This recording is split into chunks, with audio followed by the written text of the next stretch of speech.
Assalamualaikum warahmatullahi wabarakatuh. Shalom, Om Swastiastu, Namo Buddhaya, salam kebajikan untuk kita semua.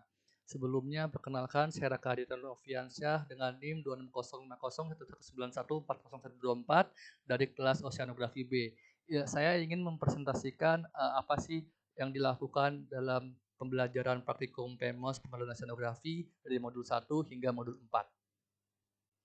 Nah, mungkin sebelumnya saya sedikit menjelaskan pemodelan numerik oceanografi merupakan sebuah sistem untuk mempelajari suatu fenomena oceanografi atau dinamika laut ke dalam persamaan-persamaan diskrit atau numerik. Dalam perkembangan ilmu oceanografi, model numerik dianggap cukup membantu dalam menjelaskan fenomena-fenomena yang ada di laut seperti itu. Untuk modul pertama yaitu ada modul adveksi satu dimensi. Nah, apa itu persamaan adveksi?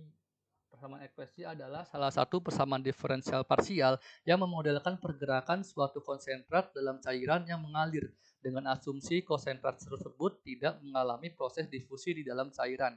Persamaan adveksi digunakan untuk memodelkan proses transportasi. Persamaan ini merupakan persamaan diferensial yang bergantung pada variabel ruang dan variabel waktu. Persamaan ini juga dipengaruhi oleh suatu kondisi batas yang tidak diketahui. Hal ini dikemukakan oleh Prasetya et al. Tahun 2017.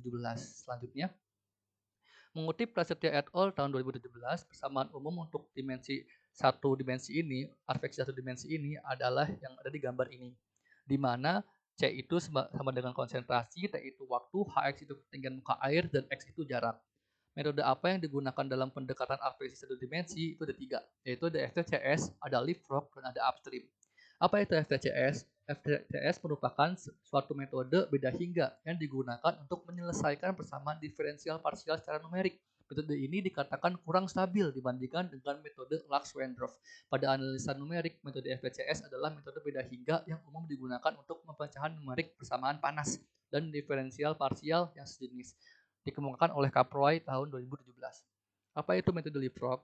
Metode explicit leapfrog adalah metode yang digunakan untuk menyelesaikan persamaan adveksi satu dimensi dengan pendekatan beda pusat untuk turunan waktu dan ruang. Metode ini merupakan metode pendekatan numerik yang paling tidak stabil karena saat simulasi terdapat penyebaran polutan di sisi yang tidak masuk akal dengan kondisi real.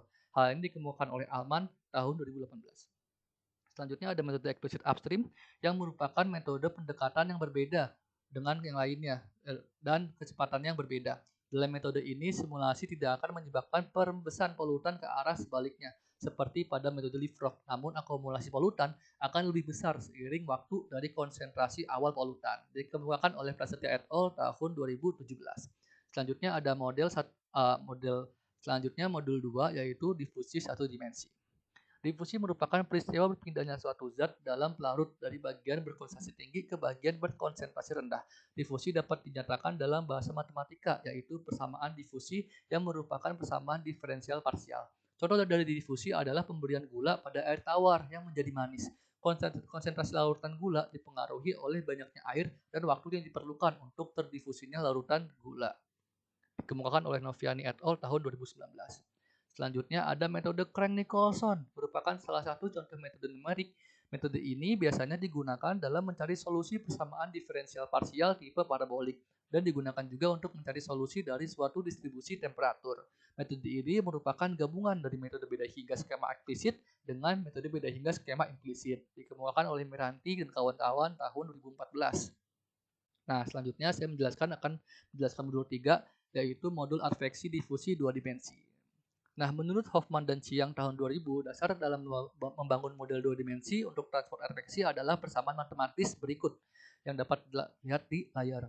Sedangkan dalam membangun model dua dimensi untuk transport dengan mekanisme difusi dibangun dari persamaan matematis sebagai berikut. Mungkin dapat dilihat persamaan di layar.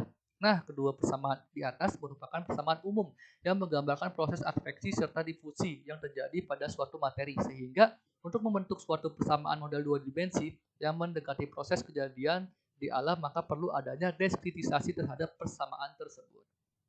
Nah, sedangkan kegunaan pemodelan adveksi divisi dua dimensi di oceanografi adalah, nah ini menurut pandangan atau yang dikemukakan oleh Haronomo tahun 2011 dan kawan-kawannya, pemodelan pada persamaan difusi adveksi digunakan untuk melakukan pengkajian terhadap distribusi salinitas dan suhu permukaan air laut.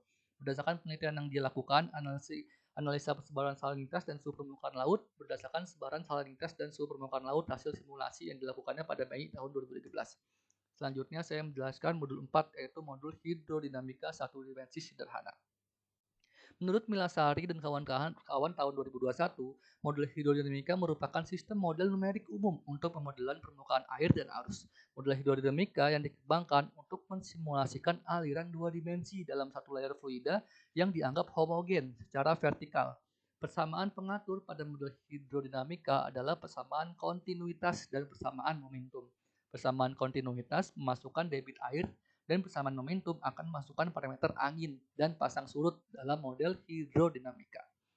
Nah, menurut Wardani tahun 2012 menyatakan bahwa skematisasi model dilakukan dengan menyesuaikan parameter skenario existing, kemudian melakukan simulasi model dengan skenario adanya struktur untuk penanggulangan sedimentasi. Model dibatasi oleh kondisi batas tinggi muka air yang bervariasi secara spasial dan temporal. Pada model ini terdapat 3 syarat batas terbuka, yaitu batas dari model hidrodinamika ini ditentukan yang serupa dengan fasa pasang surut di area studi. Nah, mungkin bisa dilihat kondisi awalnya dapat dilihat sebagai berikut dan kondisi akhirnya dapat dilihat sebagai berikut.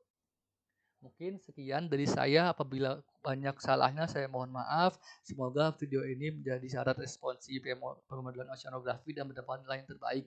Terima kasih banyak untuk semua asisten yang telah mengajarkan saya dan teman-teman yang telah membantu saya. Sekian dari saya. Wassalamualaikum warahmatullahi wabarakatuh.